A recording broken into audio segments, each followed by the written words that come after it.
जय माता दी, प्रणाम। आज अभी के समय के लइकन के कुछ देख के दो चार लाइन लिखे के भइल ह।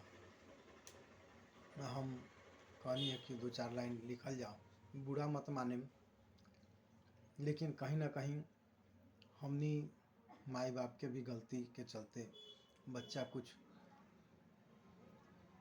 हो रहल बा। तो का कहे के बा,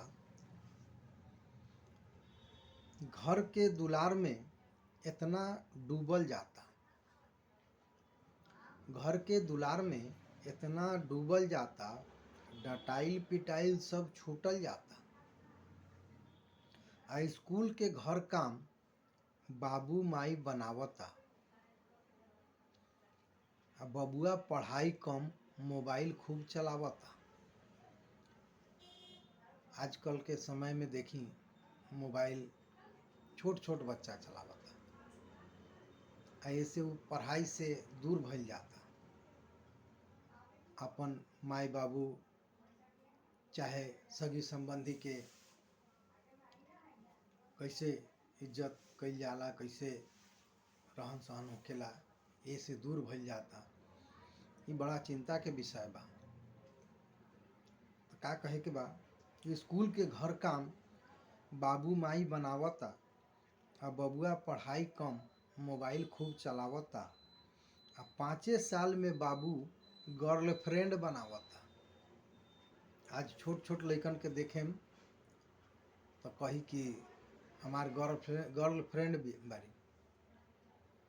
आई कहला पर लोग के सामने माई बाबू के का रिएक्शन रहेला।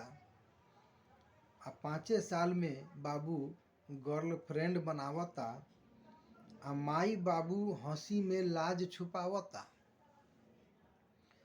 यही से 12 आ 14 के लइका मौत के गले लगावता। इन रउआ लोग सुनले होखम, दो चार गो ऐसन घटना भइल ह कि स्कूल के छात्र छात्रा आत्महत्या कर लेलन।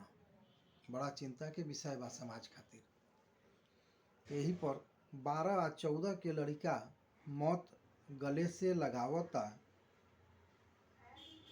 का कहे के बा कि गुरु बिन ज्ञान कहाँ से पैब, आ डांटला मारला पर जेल करैब। पहले के समय रहे, हमरा आजो याद आवेला। हमनी के जे साथी होइहन उनका याद होखी कि हमनी स्कूल में बेहाया के डंडा से मार खाई, ट्यूशन में, स्कूल में। आ घर में आके ना बताई, काहे ना बताई कि घरवा में आके बतैब तो यहाँ और पिटैब। तो यही से कहे के बा कि गुरु बिन ज्ञान कहाँ से पैब, आ डांटला मारला पर जेल करैब।